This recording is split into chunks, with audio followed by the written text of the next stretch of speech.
Rewind to 2022. A teenager who dropped out of high school and spent time homeless sat down and asked one question. What does it feel like to get a hug when there's nobody around to give you one? 3 years later, that question was a $1 billion business. No outside investors, no retail stores, no celebrity deals, just a hoodie and one of the sharpest pieces of product positioning in consumer goods today. Today, we're looking at Comfrt, the weighted hoodie brand that went from zero to being on track to do $1 billion in sales in roughly 3 years, doing it with no outside investors, no retail stores, no celebrity endorsements. We're breaking down how their marketing positioned their product not as a hoodie, but as a physical feeling, why that repositioning unlocked a distribution strategy their competitors couldn't copy, what the research says about emotional marketing, and finish with the 3-step marketing playbook you can apply to your own product or service starting today. The hoodie market is one of the most crowded categories in apparel. Every brand from Nike to Hanes to The Gap sells one. They all have roughly the same pitch. Soft fabric, good fit, durable construction.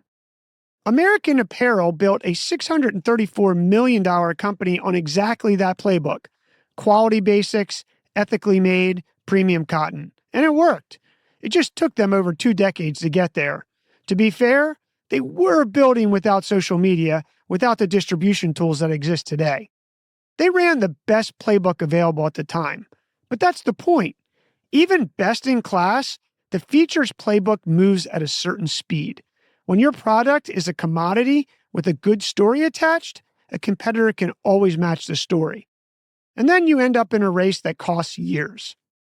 Hudson Leningrad launched Comfrt in 2022 in the same crowded market.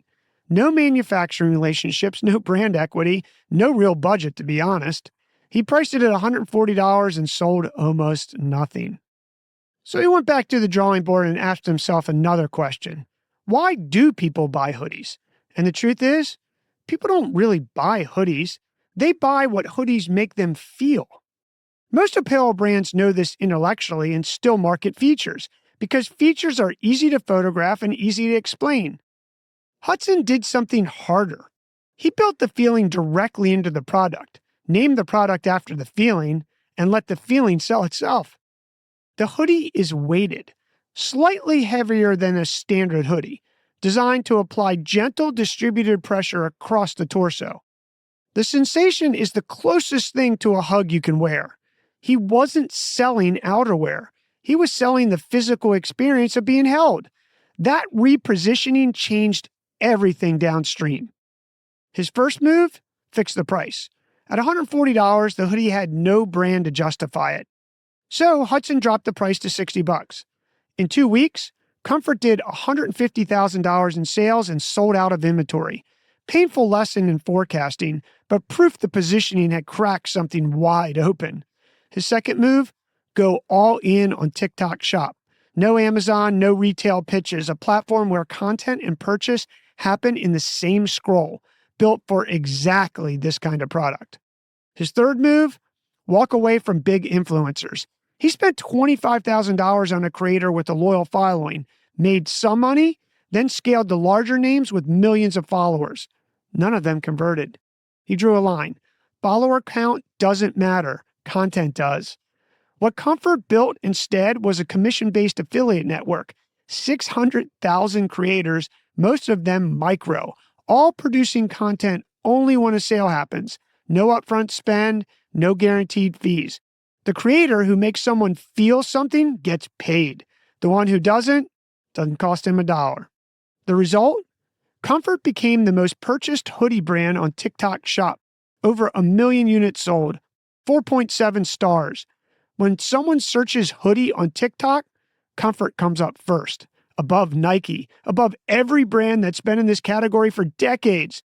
Per Hudson, on the Limited Supply podcast in October 2025, the founder reported over $500 million in TikTok Shop sales. 3 years, no investors. In a recent episode, just a month ago, he said he's on track to do $1 billion this year. Comfort's bet on selling a feeling over selling a product isn't just good instinct. It's what the data says you should do.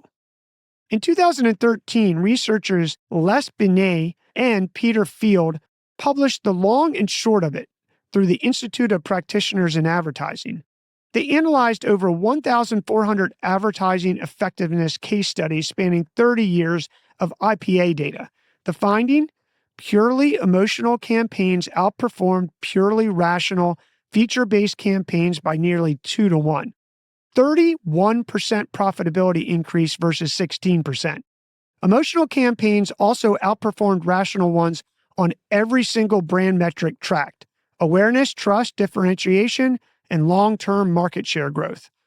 Simon Sinek put a name to this principle: start with why. Binet and Field put a number on it. Comfrt didn't just position emotionally, they made emotion the product itself. That's why the content converts. Every first reaction video from a creator is an unsolicited testimonial for the feeling. You can't script that. You can only build a product that earns it. Now, here are 3 marketing moves you can make this week based on what we learned today. First, audit your positioning for features versus feelings. Write down how you currently describe your product or service. If every sentence could appear in a spec sheet, you're selling features. Ask instead, what does the customer feel 10 minutes after using my product? What problem disappears from their day? That's your real product. Lead with that. Number 2, price the feeling, not the category. Comfrt at $140 was a hoodie competing with other hoodies. Comfrt at $60 was an anxiety tool competing with almost no one. Know what category your customer is actually shopping when they decide to buy and price to that. Sometimes lower price isn't a retreat, it's just repositioning. And your third marketing move? Replace one big influencer bet with 10 small ones on commission. Take the budget for one macro creator and split it across 10 micro creators on a pay-per-sale model. Track conversion, not reach. Comfort's core insight: that content beats follower count every time. Holds across almost every category. The creator who makes your customer feel something will always outperform the one who just shows your product to a big audience. Hudson started with a feeling: anxious, alone, wishing someone could give him a hug. Everything else, the product, the price, the 600,000 creators, was just the machine he built to deliver that feeling at scale. The hoodie was never the product. The hug was. Your marketing move.